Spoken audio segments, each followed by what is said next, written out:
మా ఊరు ఎమ్మెల్యే గారు కొల్లు రవీంద్ర గారి యొక్క లీలలు భాగవతాలు అనంతంగా 16 మాసాలుగా శ్రీకృష్ణుల వారు 16,000 మంది గోపికలకి ఆయన లీలను చూపిస్తూ వాళ్ళందరితో ఆడుకుంటున్నట్టుగా మా ఊరు ఎమ్మెల్యే గారు మచిలీపట్నం ప్రజలందరితో కూడా శుభ్రంగా ఆడుకుంటున్నారు. ఆయన ఆటపాటలకి అంతు లేకుండా ఉంది. రోజుకొక కొత్త ఆట ఆడుతున్నారు ఆయన. ఆ ఆటల్లో భాగంగా శ్రీకృష్ణుల వారేమో లోక కళ్యాణం కోసం ఆటలాడారు. కానీ మా ఊరు ఎమ్మెల్యే గారు మాత్రం పచ్చి స్వార్థం కోసం ఈ 16 మాసాలుగా ఆయన ప్రతి అడుగు, ప్రతి మాట, ప్రతి ఆలోచన, ప్రతి ఆట పచ్చి స్వార్థంతో ఆయన ఆట ఆడుతున్నటువంటి పరిస్థితులు చూస్తున్నాం. ఆటలో భాగంగా ఆయన లీలల్లో భాగంగా 13వ తారీఖున మున్సిపల్ కమిషనర్ గారి చేత ఒక నోటీస్ ఇప్పించడం జరిగింది మచిలీపట్నం ప్రజలకి. ఈ నోటీసులో ఏంటయా అంటే, మిఠాయికోటి తాతారావు గారి కొట్టు ఎదురుగుండా బెల్లం కొట్ల సందు, ఆ బెల్లం కొట్ల సందులో అటు మొదల నుంచి ఇటు చాకిరేవుపాలెం వంతెన వరకు, అలాగే మెయిన్ రోడ్లో ఉన్నటువంటి సామాస్ బట్టల కొట్టు పక్క సందు, ఆ సందు నుంచి ఈ బెల్లం కొట్ల సందుకి వచ్చి చేరేటువంటి కొల్లు రవీంద్ర గారి యొక్క కమర్షియల్ కాంప్లెక్స్ పెద్దది జరుగుతుంది అక్కడ వరకు. ఈ మొత్తాన్ని బెల్లంకొట్ల సందు తాతారావు గారి కొట్టు ఎదురుగుండా నుంచి చల్రస్తా సెంటర్ వరకు 40 అడుగులుగాను, అలాగే సామాస్ పక్క నుంచి కొల్లు రవీంద్ర గారి యొక్క అధునాతనమైన కాంప్లెక్స్ వరకు 30 అడుగులుగాను, అంటే దీనికి ముందే వారు జూలైలోనే మున్సిపల్ కమిషనర్ గారి చేత రోడ్ డెవలప్మెంట్ ప్లాన్ ఒకటి సొంతంగా తయారు చేయించేసుకుని, ఆయన మున్సిపల్ కమిషనర్ గారు ఇద్దరు కూర్చొని తయారు చేసుకుని 13వ తారీఖున ఓ నోటిఫికేషన్ ఇచ్చేశారు. ఏమని? ఇదేమో 40 అడుగులకి, ఇదేమో 30 అడుగులకి.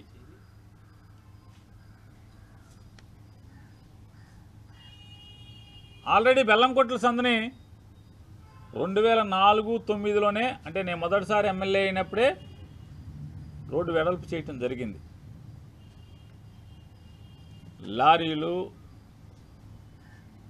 రాకపోకలకి ఇబ్బంది లేకుండా, ఎందుకంటే హోల్సేల్ వ్యాపారం అక్కడ జరుగుతూ ఉంటుంది, గోడౌన్లు ఉన్నాయి కాబట్టి లారీ అన్లోడ్ చేయడం కోసం దాన్ని వైడింగ్ చేయడం జరిగింది 2004-09లోనే. 2014-19లో కూడా కొల్లు రవీంద్ర గారు ఎమ్మెల్యేగా ఉన్నారు, ఇక్కడ ఈ రాష్ట్రానికి మంత్రిగా కూడా ఉన్నారు. కానీ వారికి ఈ బెల్లంకొట్ల సందు కానీ సామాస్ నుంచి కొల్లు రవీంద్ర గారు ఇప్పుడు కట్టేటువంటి అధునాతనమైనటువంటి మల్టీ స్టోరీడ్ కాంప్లెక్స్ వరకు గాన రోడ్డు వెడల్పు చేయాలని అనిపించలేదు. ఎందుకు అనిపించలేదంటే అప్పటికి ఆస్తి సంపూర్ణంగా చేజిక్కించుకోలేదు ఆయన. కాంప్లెక్స్ కడదామని కూడా అప్పటికి నిర్ణయం, అంటే ఆస్తి చేజిక్కలేదు కాబట్టి కడదామని ఆలోచన రాలేదు కాబట్టి లేదు.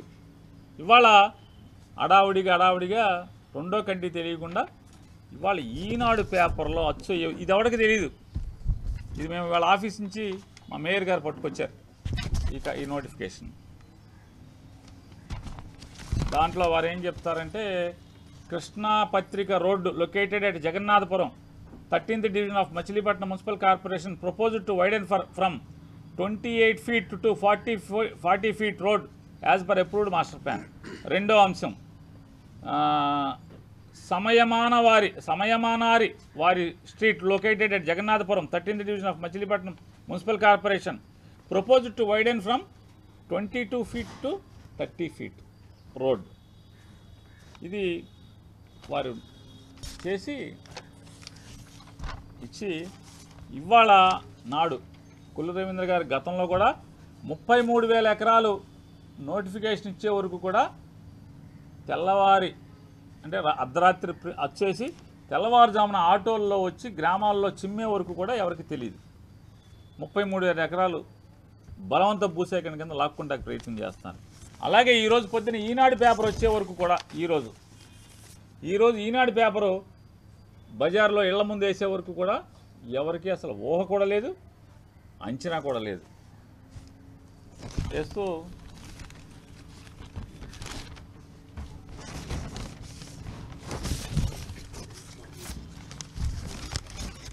ఇంకోటి ఉండాలి పేపర్ ఇంకోటి ఉండాలి చూడు పేపర్ నోటిఫికేషన్ ఇంకోటి ఫుల్ పేజ్ కూడా ఉంది. ఇది కాదు, ఈ లోపల ఉందా కాదు. ఈనాడు పేపర్ చూడండి, తొందరగా తీసుకురా. ఇలా పేపర్ నోటిఫికేషన్ ఇంకో ఫుల్ పేజ్ కూడా ఉంది, అది కూడా ఇప్పుడే చూపిస్తాను.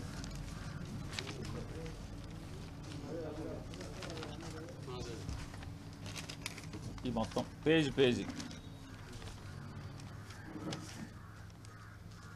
రోడ్డు వైడనింగ్కి నోటిఫికేషన్ ఏంటంటే అడావుడిగా బాండ్లు ఇస్తారంట వారు, ఇచ్చేసి పేపర్లో నోటిఫికేషన్ ఇచ్చేశాడు. ఏంటి అసలు ఏంటి ఇంత అడావుడిగా ఈ పేపర్ అక్కడి నుంచి బజార్ నుంచి నాకు అందరూ ఫోన్లు. మార్కెట్లో ఈ ఆస్తులు ఉన్నటువంటి ప్రతి ఒక్కరూ కూడా, ఎందుకంటే పూర్వం నుంచి అందరితో సావాసం ఉంది, కాస్త అవగాహన ఉంటుంది. వీడికి ఏమైనా చెప్తే గబాల్ని ఏమన్నా పట్టించుకుంటాడని చెప్పని నాకు మార్కెట్లో దాదాపుగా ఈ ఆస్తులు పోయే వాళ్ళలో 60-70% మంది నాకు ఫోన్ చేసి మాట్లాడారు. అప్పుడు నేను ఈనాడు పేపర్ తెప్పించి అసలు ఏం జరుగుతుందా బాబా అని చెప్పని తెప్పించి చూస్తే ఈ నోటిఫికేషన్లు, ఈ 2 పేపర్లో ఈ నోటిఫికేషన్లు వచ్చింది. దాని ఇంకా లోతుకి వెళ్ళాను. గతంలో కూడా నేను మీకు చెప్పాను, కొల్లు రవీంద్ర గారు 3 ఆస్తులు బందర్లో భారీగా, ఒకటి 10 కోట్లతో ఒక మిల్లు కడుతున్నారు కొత్తగా, అలాగే మరొక 20 కోట్ల 25 కోట్లతో ఒక కమర్షియల్ కాంప్లెక్స్ కడుతున్నారు, అలాగే మరొక 4-5 కోట్లతో ఒక గెస్ట్ హౌస్ కడుతున్నారు బందర్కోటలో. తప్పే ఉంది, ఏదో రకంగా సంపాదించుకున్నాం కట్టుకుంటున్నాం, నాకేం ఈర్షి కాదు ఏడుపు కాదు. ఒక్కదానికి కూడా ప్లాన్ లేదు, ఒక్క మున్సిపల్ ప్లాన్, ఒక్క 3టికి కూడా మున్సిపల్ ప్లాన్ లేకుండా నిర్మాణాలు చేస్తున్నారని ఇప్పటికే నేను ప్రజలకి మాట్లాడాను. ఆయన్ని కూడా ప్రశ్నించాను, మున్సిపల్ అధికారులను కూడా అడిగాను.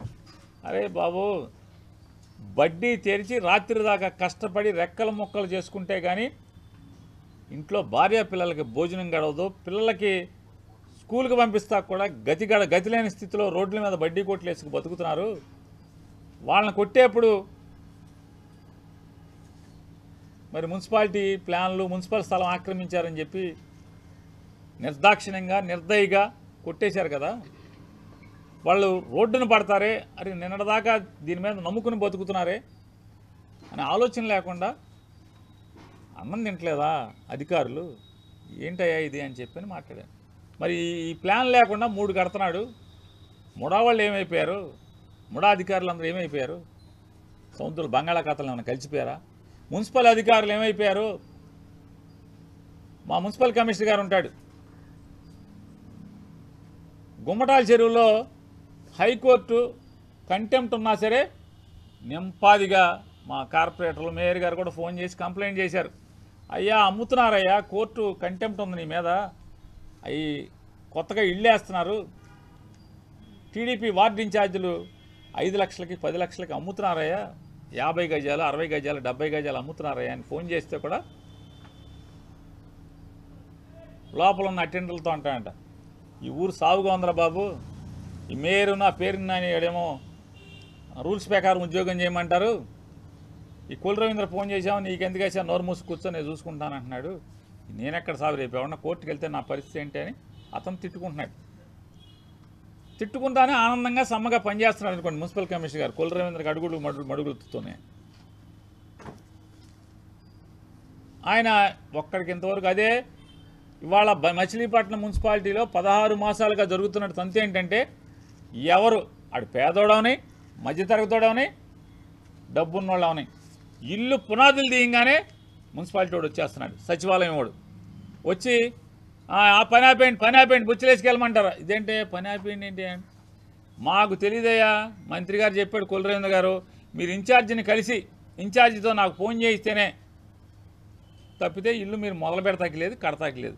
ప్లాన్ తెచ్చుకున్నామయ్యా, ప్లాన్ తెచ్చుకున్నా సరే మాకు అనవసరమయ్యా, కుదరదు. నువ్వు తెలుగుదేశం ఇన్ఛార్జి వార్డు ఇన్ఛార్జి దగ్గరికి వెళ్తే అవుద్ది. ఏం చేయాలో? నమస్కారం పెడితే సరిపోద్దా? కుదరదు. నమస్కారం పెడతామేమో. ఫ్లోర్కి 50,000 రూపాయలు. ఇల్లు కట్టాలంటే ఇల్లు సైజుని బట్టి ఫ్లోర్కి 50,000, ఇంకా పెద్దదైతే కనుక కమర్షియల్ అయితే ఇంకా ఎక్కువ 5 లక్షలు.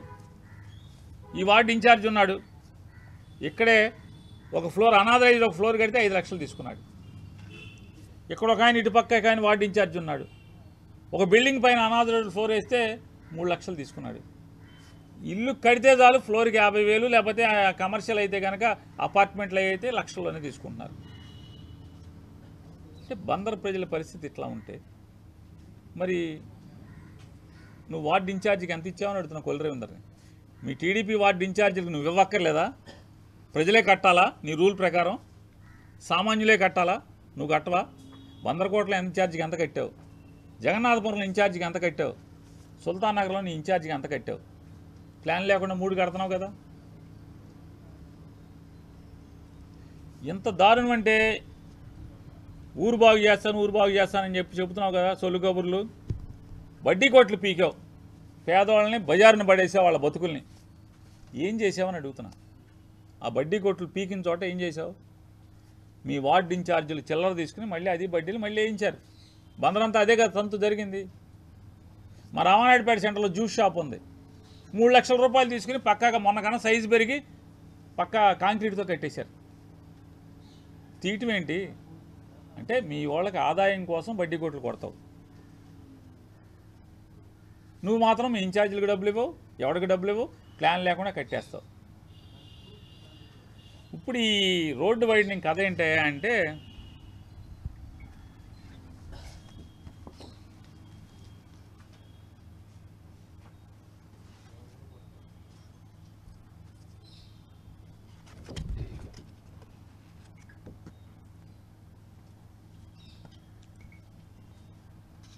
ఎక్కడిది?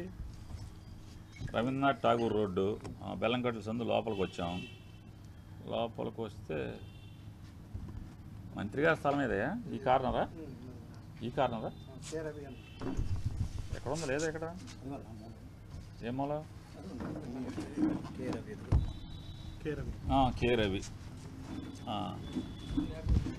ఇది కుల రవీంద్ర గారి స్థలం. ఇక్కడ ఓ 20-30 కోట్లతో కాంప్లెక్స్ కడుతున్నారని చెప్తున్నారు మార్కెట్లో, నాకు తెలియదు. ఆ డీజిల్ అమ్మే అతను వచ్చి రోజు కూలి డబ్బులు 2.5 లక్షలు ఎంత కడుతున్నాడు కూలీలకి అని చెప్తున్నారు. మెగా వాళ్ళు వచ్చి పనిచేస్తున్నారు, సిమెంట్ అక్కడి నుంచి వస్తుందని చెప్తున్నారు, కాంక్రీట్ బ్యాచింగ్ ప్లాంట్లోంచి. సరే ఏదో సత్యం ఎవడు అలవాట్లు ఆడి. ఇది ఈ కాంప్లెక్స్కి ఇంతవరకు ప్లాన్ లేదు. ప్లాన్ రావాలంటే రోడ్డు వైడనింగ్ చేయాలి, అటు ఇటు. ఇదేమో సామాస్ కొట్టు సందు, ఇది కే రవి, ఇదేమో బెల్లంకొట్ల సందు, ఇది సామాస్ సందు. ఈ కార్నరు ఇది. ఈ తిప్పలేంటే అంటే రోడ్డు వైడనింగ్ బందర్ వాళ్ళకి ఆయన కాంప్లెక్స్ కట్టుకుంటున్నాడు. కాంప్లెక్స్కి ప్లాన్ కావాలి, ప్లాన్తో పాటు బాండ్లు కావాలి. ఎందుకు?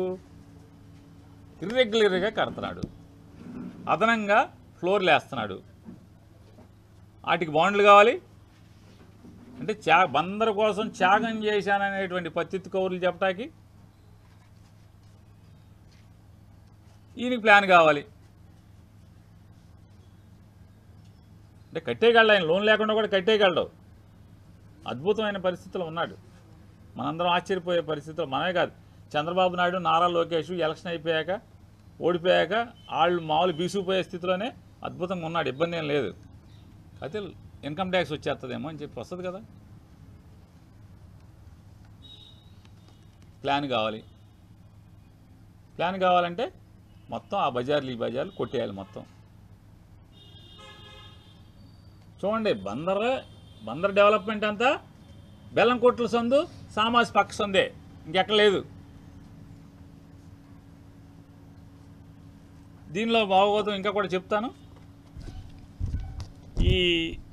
ఈ తంతు అంటే ఇక్కడుంటే ఇదొక్కటే వేస్తే ప్రజల మొహాన్ని ఊస్తారు.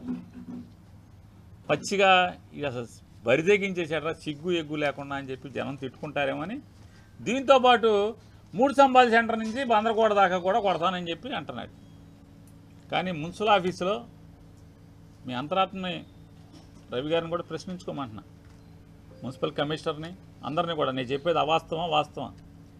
ఓన్లీ బెల్లంకొట్ల సందుకి సామాస్ పక్క సందుకి మాత్రం నోటీసులు రెడీ చేసేసారు. పొద్దున అడావుడుగా ఊళ్ళోకి వచ్చి మొత్తం మున్సిపాలిటీ వాళ్ళందరినీ మీటింగ్ పిలిచి పార్టీ ఆఫీసులో బృందావనం థియేటర్ దగ్గర మొత్తం మున్సిపల్ అధికారులందరూ అక్కడే ఉన్నారు మధ్యాహ్నం దాకా. కూడు నీళ్ళు కూడా లేవు. వాళ్ళందరికీ చెప్పాడు ఏంటంటే, అబ్బాయి ఇప్పుడు నోటీసులు ఇవ్వబాకండి, బెజవాడ రోడ్డు కూడా తయారు చేసి ఒకసారి ఇవ్వండి నోటీసులు, అప్పుడే కంగారు పడకండి, అలరైపోతాం, ఆగండి అని చెప్పాంట. జనం అమాయకులా, నిన్ను చదవరా, నీలాంటి వాడిని నాలాంటి వాళ్ళని ఎంతమంది చేశారు? ఏమనుకుంటున్నారు ఇప్పుడు ప్రజలు? నడకుండా నడిచినారు 1 కోటి రెట్లు నవ్వురా బాబు. ఆయన గోల ఆయన పడేవాడు తప్పితే ఎవడు రెండోవాడు పక్కోడి జోలికి వచ్చేవాడు కాదు. ఎవడి జోలికి ఈడ అసలు మొత్తం జనాన్ని కొట్టుకునే పరిస్థితిలో ఉన్నాడని చెప్పి. అంటే నీ స్వార్థం కోసం రవి గారు, మీ స్వార్థం కోసం, మీ బిల్డింగ్ ప్లాన్ రావటం కోసం, మీకు బాండ్లు రావటం కోసం మొత్తం ఆ సందు మొత్తం వైడనింగ్ చేయాలి. కింద టర్మ్లో వైడింగ్ చేయాలనిపించట్లా. దీంట్లో ఇక్కడతో ఆ తంతు ఆగల. అయ్యాక లాస్ట్లో కూడా చూపిస్తా ఆ తంతు ఏంటో. ఈ స్థలం ఏంటనుకుంటున్నారు అసలు? ఈ స్థలం మొత్తం, ఈ కమర్షియల్ కాంప్లెక్స్ కట్టేటువంటి మొత్తం స్థలం 1000 గజాల్లో ఉంది. సుమారుగా 3000 గజాలు ఉంటుంది అనుకుంటున్నాను నేను. అండి 4000 గజాలా? 4000 గజాలు అని చెప్తున్నారు మా ఫ్రెండ్. 4000 గజాలు ఎట్లా వచ్చిందని చెప్పమంటారా? దీంట్లో లంకిశెట్టి తాండవ కృష్ణ అని చెప్పినటువంటి ఒక చిన్న, అటు పేదోడు అంటాక లేదు, మధ్యతరగతోడు అంటాక లేదు, వాళ్ళు జీవనం కోసం చీరలో బట్టలు ఆ ఇంట్లో అమ్మి జీవనం ఒకప్పుడు గొప్పగా బతికారు వాళ్ళు. కానీ తర్వాత దెబ్బతిన్నారు. వాళ్ళ తండ్రికి కొడుక్కి తగు వస్తే ఆ తగు కొనకళ్ళ జగన్నాథరావు, బుల్లయ్య గారు, నేను, ఎందుకంటే అటు విక్రమశ్రీ అని చెప్పని, అది రామశ్రీ అని చెప్పని తెలుగుదేశం వాళ్ళందరికీ తెలుసు. ఆ రామశ్రీ గారు వాళ్ళ మాంగారు బామ్మర్ది, నేను చెప్పే తాండవ కృష్ణ ఆ రామశ్రీ గారు బామ్మర్ది. ఆ బుల్లయ్య వాళ్ళేమో అటు తరపున, నేనేమో తాండవ కృష్ణ తరపున అందరం కలిసి వెళ్ళి కూర్చున్నాం. ఓ పంచాయతీ మనకు తెలుసు కదా, మా బాబాయ్ దగ్గర ఎంతసేపు పడుతుందో పంచాయతీ. వెంటనే గబాలను అయిపోయింది అనుకోండి పంచాయతీ, ఒక సంవత్సరానికి అయిపోయాక ఆ పంచాయతీలో కూర్చున్నాక మేము ఒక పరిష్కారం చెప్పాం. తండ్రికి 60 పైసలు, కొడుక్కి 40 పైసలు వాటా అని చెప్పి, ఎక్కడ ఆస్తులుంటే అక్కడ ఓకే అన్నారు. బాగా చెప్పామన్నారు, అందరూ అయిపోయింది. సరే బాబాయ్ నీకు అప్పచెప్పేస్తున్నాను, ఇక నాకు సంబంధం లేదు, నేను రోజు నియోజకవర్గం చూసుకోవాలి కదా, ఇక వీటిలో నేను ఇన్నిసార్లు తిరగలేని చెప్పి అప్పచెప్పేశాను. ఒకరోజు జగన్నాథరావు నాకు ఫోన్ చేశారు. ఫోన్ చేసి ఇప్పుడు కాదు ఈ మాట చెప్పేది, 2006 సంవత్సరంలో ఫోన్ చేసి, నానా నువ్వు తప్పుకున్నావు కదా, నా ఒక్కడి వల్ల ఈ తీర్పు అమలు చేయడం సాధ్యం కావట్లేదు, నాకు తోడుగా చేతి కింద ఒక మనిషిని వేసుకుంటాను. వేసుకో బాబాయ్ అని అంటే, ఎవరో కూడా నీకు చెప్పాలి కానీ ఎవరన్నా, కుల రవీంద్రని వేసుకుంటున్నాను అన్నాడు. కుల రవీంద్ర ఎందుకు బాబాయ్ అన్న? ఉంటానంటున్నాడు, నాకు కూడా చేతి కింద పనికి వస్తాడు, వేసుకుంటా పెద్ద మనిషి కింద, నువ్వు తప్పుకున్నావు కదా. తప్పుకోవడం ఏంటి బాబాయ్, చెప్పేశాం కదా, మనం జడ్జిమెంట్ అయిపోయింది కదా, ఇంకెందుకని చెప్పాం. కాదు వేసుకుంటాలే, నాకు పనికి వస్తాడు. అక్కడి నుంచి ఆస్తి కబ్జా చేసే వరకు పెద్ద మనిషిగా చేరి ఎన్ని సంకలు నాకారో వాళ్ళు, ఆ మొగుడు పెళ్ళాలు వాళ్ళు మొత్తం ఎన్ని బాధలు పడ్డారో వాళ్ళందరికీ తెలుసు. అయిపోయింది. వెనకాల జల్లూరు గోపి కుటుంబాన్ని, గోపి గారు సాక్ష్యం చెప్పడానికి వాళ్ళు లేడు, పైన ఆయన ఆత్మ ఉంది. నీకు జెండా మోసాడు నా 2 ఎలక్షన్లో. నువ్వు 3 సార్లు పోటీ చేస్తే 2 సార్లు నీకు జెండా మోసాడు. 3 సార్లు 2 సార్లు అయితే పక్కాగా చేశాడు, 3ఓసారి నాకు డౌట్. ఆయన మరణించున్నాడు ఇవాళ. ఆయన ఆస్తి ఎట్లా లాక్కున్నాం తెలీదా మనం? వాళ్ళ ఇంట్లో తగాదాలన్నీ కూడా విజయవాడ గెస్ట్ హౌస్కి పిలిచి ఏ రకంగా చేసి వాళ్ళని ఎంత ఒత్తిడి చేసి ఆ స్థలం లాక్కున్నాం. ఈ కాంప్లెక్స్ కట్టినంత మాత్రాన, ఆకాశానికి మేఘాలకు వెళ్ళినంత మాత్రాన ఎంతమంది కన్నీళ్ళు, ఎంతమంది ఉసురు ఆ బిల్డింగ్ కింద ఉన్నాయి పునాదుల్లో. సరే ఉసురో బొసురో నువ్వు కట్టుకున్నావు, తప్పేం లేదు. కానీ ఇంతమంది ఉసురు పెడతాం ఏంటి మళ్ళీ అని చెప్తున్నాను. చేపల మార్కెట్ మూసేస్తారని చెప్తున్నారు. చేపల మార్కెట్ మూసేసి వేరే చోటకి తరలించి చేపల మార్కెట్లో కూడా ఒక ఎంట్రన్స్ పెడతారని చెప్తున్నారు. మార్కెట్లో, నేను చెప్పట్లా, బజార్లో చెప్తున్నారు. ఇది ఈ తొంత అయితే